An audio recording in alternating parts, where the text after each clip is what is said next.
നിരന്തരമായി ഉന്നയിക്കുന്ന ആവശ്യങ്ങൾ പരിഗണിച്ചില്ലെങ്കിൽ കൂടുതൽ സമരമാർഗങ്ങളിലേക്ക് കടക്കുമെന്ന് സംസ്ഥാനത്തെ ആശാ വർക്കർമാർ. സെക്രട്ടേറിയറ്റ് പടിക്കൽ നടത്തിയ രാപ്പകൽ സമരം സൂചനയാണെന്നും ഇവർ മുന്നറിയിപ്പ് നൽകുന്നു.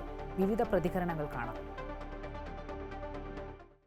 ജനനം മുതൽ മരണം വരെയുള്ള സാധാരണക്കാരായ ആളുകളെ സംരക്ഷിക്കുന്ന ഒരു വിഭാഗമായിട്ട് ഈ ആശാ വർക്കർമാർ മാറിക്കഴിഞ്ഞിട്ടുണ്ട്.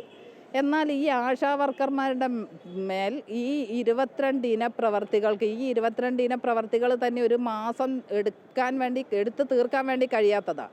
പക്ഷേ അതിൻ്റെ മേൽ വിവിധ ഇനം സർവേകൾ കൊണ്ടുവരിക, ഞങ്ങളുടെ വേതനം കൂട്ടണം, ഹോണറേറിയം കൂട്ടണം. കേന്ദ്ര ഗവൺമെൻറ് ഏതായാലും ഈ ബഡ്ജറ്റിലും കേരളത്തെ പോലും അവഗണിക്കുന്ന സ്ഥിതി ഉണ്ടായി. ആശമാര സ്കീം വർക്കേഴ്സിനെ തീരെ പരിഗണിക്കുന്നില്ല.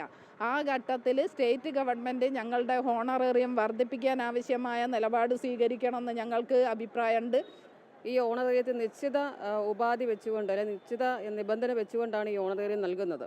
അപ്പോൾ ഇതിലേതെങ്കിലുമൊക്കെ പരിപാടികൾ നമ്മൾ സമയബന്ധിതമായിട്ട് നടത്തിയില്ല, അല്ലെങ്കിൽ അത് സമയബന്ധിതമായിട്ട് ഡേറ്റ് മാറി പോയിട്ടുണ്ടെങ്കിൽ ആ വരുമാനം വെട്ടിക്കുറയ്ക്കുന്ന 700 രൂപ വെച്ച് വെട്ടിക്കുറയ്ക്കുന്ന സമീപനം JPHമാർ എടുക്കുന്നുണ്ട്. അല്ലെങ്കിൽ അവർ പറയുന്ന ജോലി ചെയ്യുന്നില്ല എങ്കിൽ ആ വേതനം വെട്ടിക്കുറയ്ക്കുന്ന സമീപനമുണ്ട്, ഇൻസെൻറ്റീവുകൾ വെട്ടിക്കുറയ്ക്കുന്ന സമീപനമുണ്ട്. ഇതിനെല്ലാം പ്രതിഷേധിച്ചുകൊണ്ടാണ് നമ്മൾ ഈ ഒരു സമരത്തിലേക്ക് വന്നിട്ടുള്ളത്. ആശമാരെ സ്ഥിരം തൊഴിലാളികളാക്കിക്കൊണ്ട് അവർക്ക് വേതനങ്ങൾ വർദ്ധിപ്പിക്കുന്നതിനുള്ള, ഇൻസെൻറ്റീവുകൾ വർദ്ധിപ്പിക്കുന്നതിനുള്ള നടപടി ഉണ്ടാകണമെന്നാണ് എനിക്ക് ഈ അവസരത്തിൽ പറയാനുള്ളത്. പൈസ നോക്കിയിട്ടല്ല, സേവന മേഖലയിലായിട്ടാണ്. പക്ഷേ നമ്മുടെ അവകാശങ്ങൾ നേടിയെടുക്കുക എന്നുള്ളതാണ് നമ്മുടെ ലക്ഷ്യം. അതിൽ നിന്നും പിന്മാറില്ല. കൂടുതൽ വിശദാംശങ്ങളുമായി KB ശ്യാമപ്രസാദ് ചേരുന്നുണ്ട്. ശ്യാമപ്രസാദ് സൂചിപ്പിച്ച പോലെ തന്നെ സംസ്ഥാനത്തെ ആശാ വർക്കർമാർ ദുരിതത്തിലാണ്. അടിയന്തരമായി എന്ത് നടപടി സ്വീകരിക്കണമെന്നാണ് ഇവർ ആവശ്യപ്പെടുന്നത്? സംസ്ഥാനത്ത് 26,000-ലധികം വരുന്ന ആശാ വർക്കർമാരാണ് സർക്കാരിനെതിരെ ഇത്തരത്തിൽ പ്രത്യക്ഷത്തിൽ സമരമുഖം തുറന്നിരിക്കുന്നത്. നിലവിൽ അനിശ്ചിതകാല സമരവുമായി മുന്നോട്ട് പോകുമ്പോഴും പ്രധാനപ്പെട്ട ഇവർ ഉയർത്തുന്ന ആവശ്യമെന്ന് പറയുന്നത് ഈ മുടങ്ങിക്കിടക്കുന്ന കുടിശ്ശിക അനുവദിച്ചു തരണമെന്നുള്ള ആവശ്യം നിരന്തരമായി ഉന്നയിക്കുന്നു. തുടർന്നാണ് സർക്കാരിനെതിരെ ഇത്തരത്തിൽ സെക്രട്ടേറിയറ്റ് പടിക്കൽ വരെ നീളുന്ന ഒരു പ്രത്യക്ഷ സമരമുഖം തന്നെ തുറന്നിരിക്കുന്നത്. ഓണറേറിയവും ഇൻസെൻറ്റും കാലങ്ങളായി മുടങ്ങിക്കിടക്കുന്നു.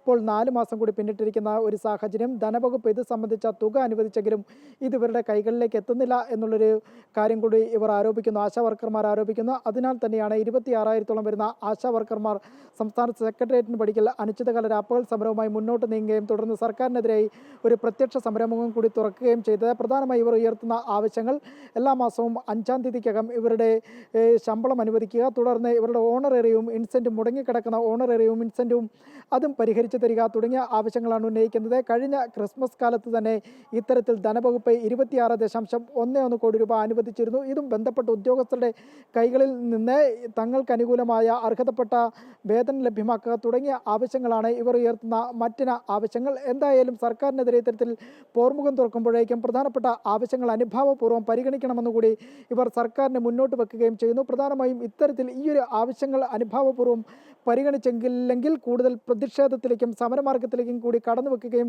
ചെയ്യുമെന്ന് ഇവർ പറഞ്ഞു വെക്കുന്നു. എന്തായാലും ഇവർ ഉന്നയിക്കുന്ന മറ്റൊരു ആവശ്യം കൂടിയുണ്ട്. ഇവരുടെ ജോലിഭാരം, അതായത് നിരന്തരം സർവേകൾ വരുമ്പോഴേക്കും ഇതിൽ ഇവർ ചെയ്യാൻ നിർബന്ധിതരാകുന്നു, അല്ലെങ്കിൽ ചെയ്യിക്കാൻ ഇവരെ കൊണ്ട് ഉദ്യോഗസ്ഥർ നിർബന്ധിതരാകുന്നു തുടങ്ങിയ ആവശ്യങ്ങളുണ്ട്. എന്നാൽ ഇതെല്ലാം അനുഭാവപൂർവ്വം പരിഗണിച്ച് തങ്ങളുടെ ജോലി സമയത്തിൽ അടക്കം വ്യക്തതയും കൃത്യതയും വരുത്തിക്കൊണ്ട് മണിക്കൂറുകൾ ഇടപെട്ടുള്ള ഇവരുടെ ജോലി സമയ ഭാരം ലഘൂകരിച്ച് തരണം കൂടി ഇവർ ആവശ്യപ്പെടുകയും ചെയ്യുന്നുണ്ട്. എന്തായാലും പ്രധാനമായും ഇൻസെൻറ്റീവും ഓണറേറിയം തന്നെ ആവശ്യപ്പെട്ടുകൊണ്ട് തന്നെയാണ് ഇപ്പോൾ സർക്കാർ പടിക്കലേക്ക് വരെ ആശാ വർക്കർമാരുടെ സമരം എത്തി നിൽക്കുന്നത്.